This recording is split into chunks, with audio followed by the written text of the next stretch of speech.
सुंदर साथ में एक भ्रांति है कि बैठ करके चितवनी करने से क्या लाभ होगा। हम तो चलते फिरते चितवनी कर लेते हैं। चलते फिरते चितवनी ना तो कोई किया है, न करेगा, न कर सकेगा।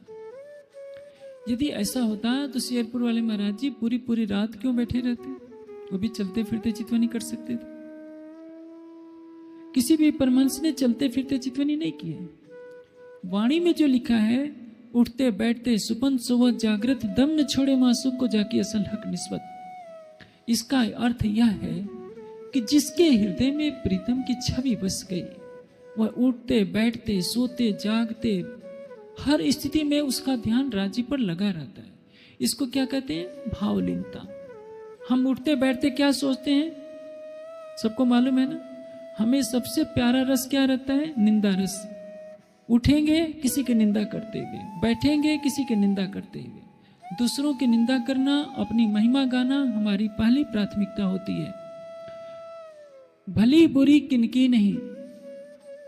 हमें धर्म के मार्ग पर चलते समय क्या करना चाहिए? न किसी की महिमा गाइए, न किसी की निंदा गाइए। यथार्थ को यथार्थ कहिए। जब ज्ञान दृष्टि से विवेक जागृत हो जाता है तो उठते बैठते आराध्य का ही चिंतन होता है। इसको कहते हैं भावलीनता, भावलीन योग। इसको ध्यान नहीं कहेंगे, चितवनी नहीं कहेंगे। देवचंद जी चितवनी कर रहे होते हैं। चितवनी में उनकी सुरता अखंड ब्रज में पहुंच गई होती है। और ब्रज बिहारी के रूप में कौन आया है? स्वयं वही राज्य। पहली बार मिले थे सिपाही के रूप में, जब व्याकुल होकर के भाग रहे होते हैं बारात के पीछे पीछे, तब राज्य आते हैं। लेकिन आंखों पे नींद है, पर्दा है, सामने रखकर साथ चलकर भी वो पहचान नहीं पाते। दूसरी बार देखिए, अब निष्ठा की परीक्षा ली जा रही है। दूसरी बार चितवनी में बैठे हैं ध्यान के द्वारा। जहां से शरीर हिला, ध्यान होना बंद हो गया। इसलिए चितवनी करने से पहले आपको आसन की सिद्धि करनी ही पड़ेगी। यदि आसन की सिद्धि नहीं हो सकती है तो आपको ध्यान का लक्ष्य पूरा नहीं हो पाएगा। इसलिए दर्शन शास्त्र में लिखा है, आसीना संभवात। जिसका आसन सिद्ध नहीं हो सकता वो कभी ध्यान का अधिकारी नहीं हो सकता। आसन किसको कहते हैं? स्थिर सुखम आसनम, जिससे स्थिरता पूर्वक सुख से बैठा जा सके, उसको कहते हैं आसन। पद्मासन में बैठिए, सुखासन में बैठिए, सरलासन में बैठिए, समत्वासन में बैठिए, लेकिन अपनी पीठ और गर्दन को सीधी रखिए। जब आपने ऐसा कर लिया तो खुजलाइए नहीं, हाथ पैर ना हिलाइए। जब स्थिर होकर के बैठने लगेंगे तो क्या होगा? आपका शरीर से ध्यान हट जाएगा। शरीर भाव तो पहले हटाना होता है, लेकिन कितना भी ध्यान करने वाला हो, यदि उसका आसन स्थिर नहीं है तो समाधि तक प्राप्ति नहीं हो पाएगी। आप देखिए, देवचंद जी को दर्शन हो रहा है, केवल हाथ ही तो हिला। भोजन कर रहे हैं ध्यान में श्री कृष्ण जी के साथ, केवल हाथ हिल गया तो उनको शरीर का आभास हो गया। शरीर का आभास होते ही जो सुरता योग माया के ब्रह्मांड में पहुंची थी, वो सुरता हट जाती है और ध्यान और दर्शन होना बंद हो जाता है। 3 स्थितियां मैंने दर्शन की बताई आपको। देवचंद जी को पहली बार जो दर्शन होता है, अंदर विरह है कि मैं बारात के पीछे क्यों न पहुंचूं, तो भी दर्शन होते हैं, लेकिन वो दर्शन नींद में होता है, अज्ञानता के अंधकार में होता है। पता नहीं है कि कौन है जो मेरा सामान उठाकर चल रहे हैं। एक दर्शन होता है हरिदास जी को, बैठे बैठे खोए हैं, विरह है, दुख है कि आखिर मूर्ति कहाँ चली गई। तो इतने साल से जो सेवा किए थे निष्ठाबद्ध होकर, उसके परिणाम स्वरूप देवचंद जी की संगत के कारण राज्य की कृपा बरसती है और उनको बाल मुकुंद के दर्शन हो जाते हैं। अन्यथा यदि मूर्ति अदृश्य नहीं होती तो सेवा पूजा करने के कारण कभी भी हरिदास जी को दर्शन होने नहीं थे। जब उनका मन एकाग्र हुआ संसार से परे तो दर्शन हो गया। मन की खटपट जब मिटे चटपट दर्शन हुआ। हम आंखें बंद करके बैठे हैं, मन में कुछ और सोच रहे हैं कि उससे इतना रुपया लेना है, उसको इतना देना है, उससे ये करना है। कहां से दर्शन होगा? आपका अहं खड़ा है, मैं ये हूं, दर्शन कहां होगा?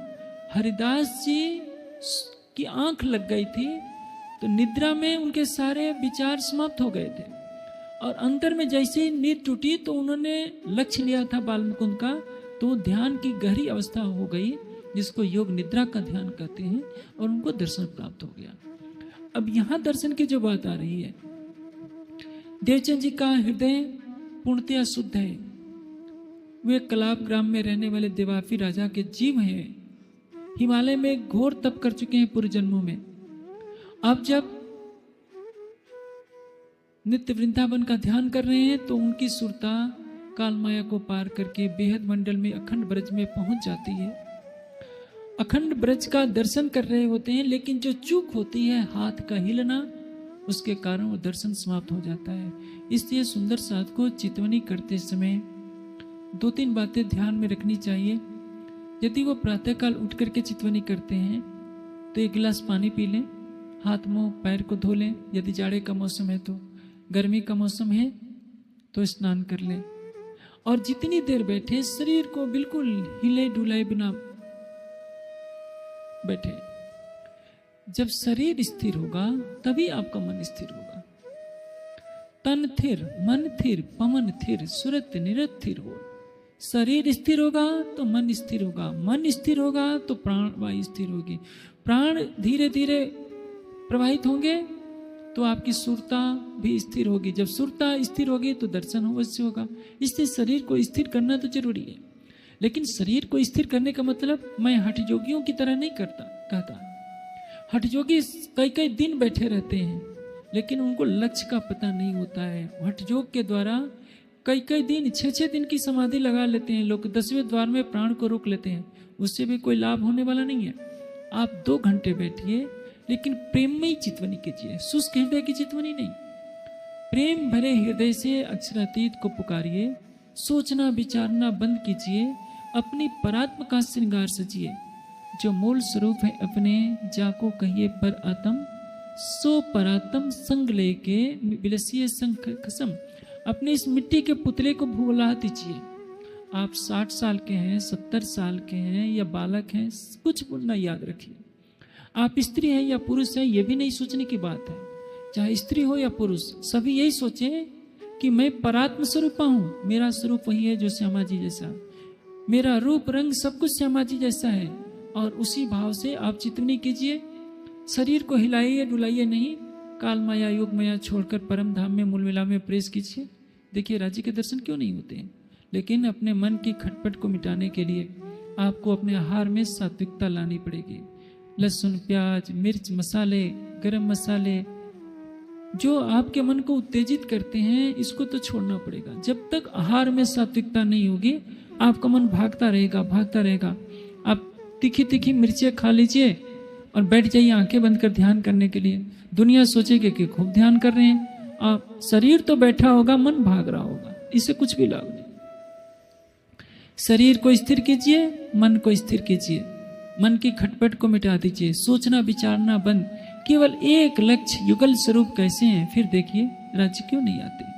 शुद्ध हृदय से सर्वस्व समर्पण के साथ अपने प्राणेश्वर को पुकारिए। वो प्राण की नली से भी निकट है।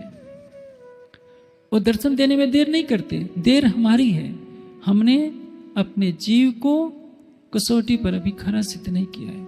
ये जो अभी तक का प्रसंग है हमें शिक्षा देता है कि हम जो बहाना बना लेते हैं कि हम तो चलते फिरते चितवनी करते हैं, हमें बैठ करके आंख मूंदने की कोई जरूरत नहीं है।